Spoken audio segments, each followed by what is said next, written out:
presento Maurice Olivers di Brightlands Circular Space Camelot Campus, che parlerà al posto del suo direttore Elia Vermans, che non ha potuto partecipare per un problema sopraggiunto proprio ieri tardo pomeriggio.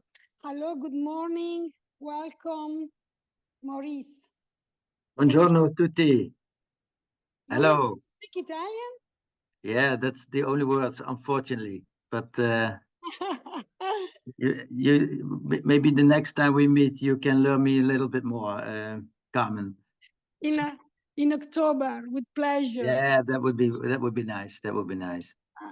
Can I ask you to introduce yourself first? Yeah, and of course. Explain also what is Brightlands Circular Space Camelot Campus, because it's a very interesting reality that we don't have in Italy such things similar to this. I think it's interesting. Thank you. Very good. I suggest to share some slides as well, which I prepared. Let's see if that works.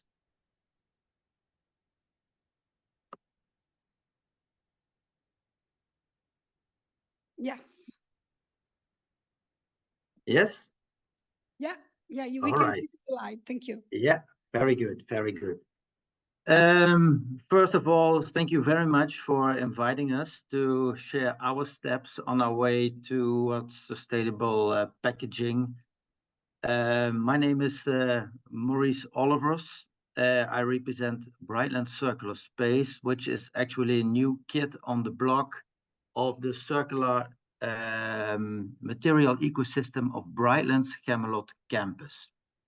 Brightlands Camelot Campus is located in the southern part of the Netherlands, next to the Camelot Industrial Park, which is actually based in a cross-border region, and it's a cluster of chemical companies representing about 9,000 jobs in the so-called ARA region, which is the biggest chemical cluster in Europe.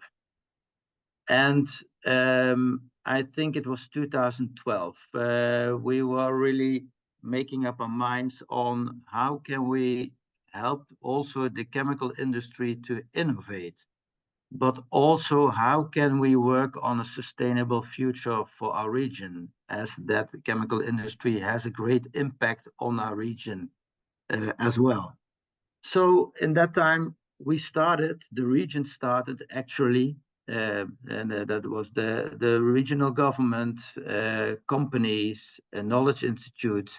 They started building an innovation hub for circular materials and chemical processes, which was called Brightlands Camelot Campus. And that was in that time, it's more than 10 years ago, a place based for DSM with 900 DSM jobs. And in 10 years' time, we turned this place into a vibrant innovation community on circular materials and chemical processes, without now any DSM job, but instead now more than 3,000 jobs, more than 120 companies and knowledge institutes, and 1,000 students. So that's the setting which we realized in the past 10 years. So from a research development department of DSM, turned this into a vibrant innovation community for circular materials, Brightlands Camelot Campus. And that ecosystem now, I think, is ready to respond also on today's transition challenges in energy, feedstock, but also cooperation. And therefore, we work on expanding our ecosystem with knowledge, expertise, entrepreneurs, and investors to succeed in showcasing the development of full circular plastics out of waste as new feedstock. And that is what we called Brightlands Circular Space. Last year, I visited a successful pioneer here in the region, and her future, a pioneer in plastic recycling. And her future looked really bright and was very promising. But barely a year later, everything is different. Different because plastic imported from abroad turned out to be cheaper than recycled plastics. And that is, of course, completely a game changer. And the question is for us also is, should we now give up and stop pushing that circular economy? And the answer is, of course, no. It's just the opposite, because we as society can no longer do without plastic at all.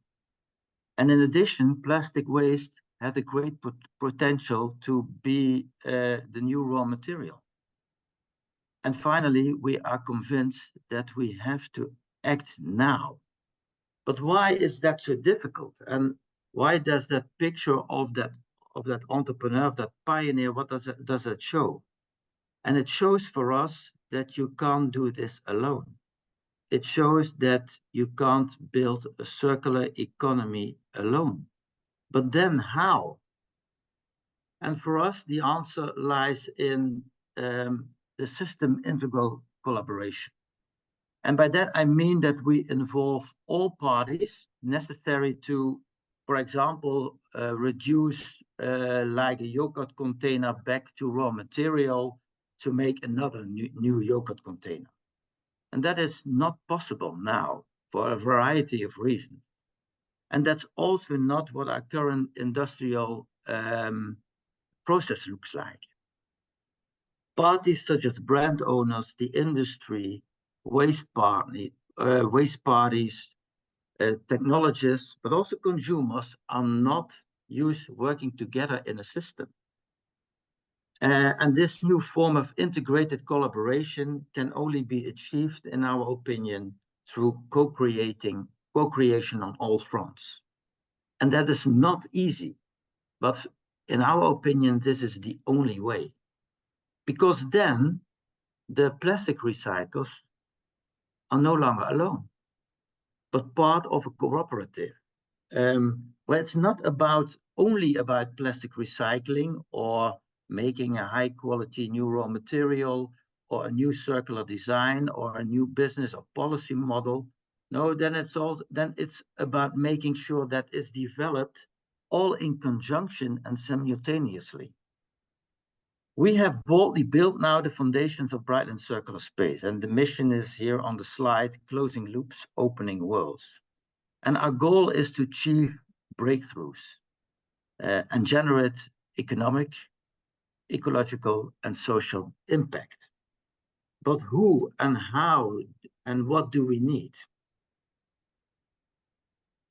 To achieve fully circular plastics, the system of an integral approach is for us the foundation. And you see it here on this slide. This is for us how this looks like. And in fact, it's about 4 success factors. And especially they are inseparable, circular in their combination. And for us, the circular plastic loops start in the green box on the right side. It starts with you and me as consumers. After all, I think we're sitting on the new gold, and that's our plastic waste bin. But you are also increasingly a conscious consumer. You increasingly determine what your needs are, and it's no longer just the industry who decides on this. So with this approach, we turn also the production chain, as we know it, around from push to pull. The blue box is also a very important success factor for getting that circular economy, and for us, the circular plastics economy. And we steer on the extent to which we are able to create new high-tech employment jobs for the future.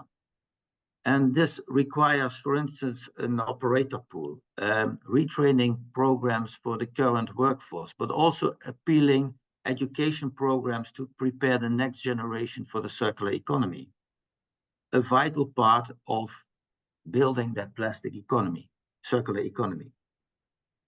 For the next success factor, we go to the top on the left, and that is the circular co-creation. And this is about innovations about the technological breakthroughs and also their application.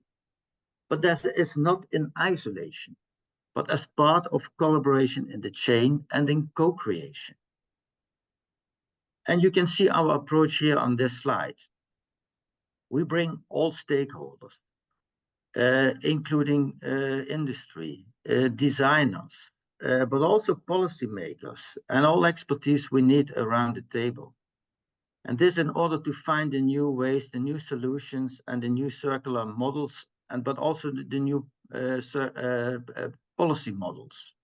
And yes, in this perspective, it's important that we address to create within the EU an equal level playing field, including an end of waste status, and speed up regulations for the use of recycling plastics, for instance, by speeding up the ratio of the use of recycled plastics in products.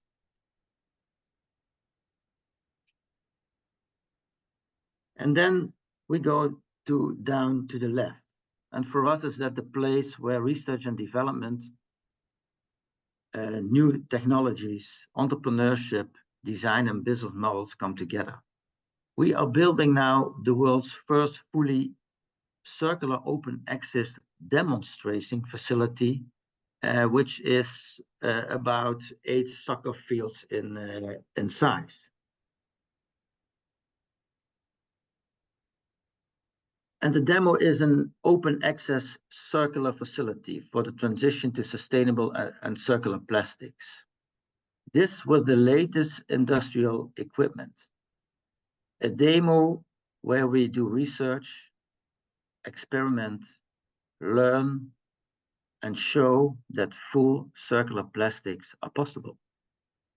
And this is our answer to the shift in economic systems, in material flows, in revenue models,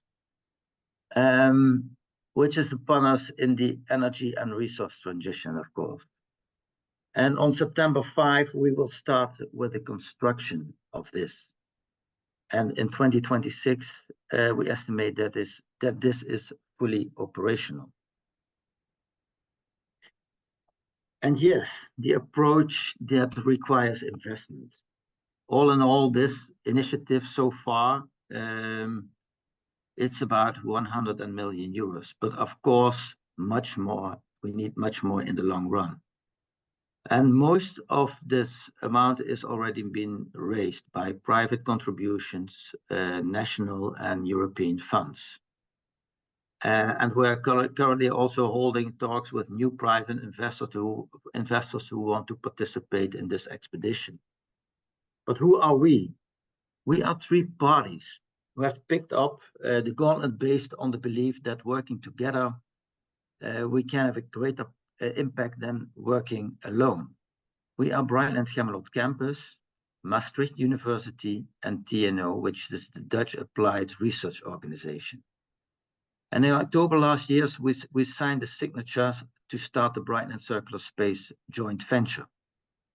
But we is also more than the three founding partners. It's also all the partners who have the guts to step forward. And that are many in our region, but also in our country and also internationally. And we have one big example. And that is Syschemiq. At the European level, we lead the EU-funded R&D, the EU-funded R&D project Syschemiq, where we are working with a consortium of 21 parties from 5 EU regions, using that system integral model as a foundation and also as a big experiment. It's a project which we started in 2022, and we hope that we can share a big bang for plastic recycling in 2026. And here you see some of the work packages of this project. And here you see also that integrated model, where we focus on how should we steer this process governance-wise. And the more technical elements in finding out the design for recycling. What about collection and sorting and pre-treatment of waste? How to connect with the community around us. So we work together with the city lab of the city of Sittard-Geleen. But how to steer on really society and business impact in assessment, and how to upscale the studies in this. And last but not least, very important is how can we, as best, the results disseminate, communicate, and exploit to other regions in Europe. So it's more or less is a short insight in the Syschemiq project.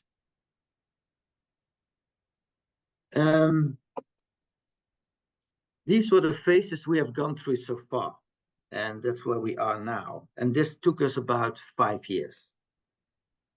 And given the European goals of being circular, it needs to go faster, much faster, and the urgency is there. According also the International Resource Panel, where the demand for raw materials is expected to increase by as much as 60% in 2060. And the fact is also that never before in our history we have been forced to switch a new source of raw materials. And never before has the new resource had to replace the previous one. So we are in a very special time now. As Brightlands and Brightlands Circular Space, we choose a different path of going to discover and showcase how we are able to change the rules of the game. Whether in the future we will throw away our plastic waste in one big bulk as a kind of residential waste, with ever sorting post-separation, or whether a different system will be developed, the future will tell. We will see. But we can't do this on our own. And therefore, I invite you as well to join us on our expedition. Grazie for your attention.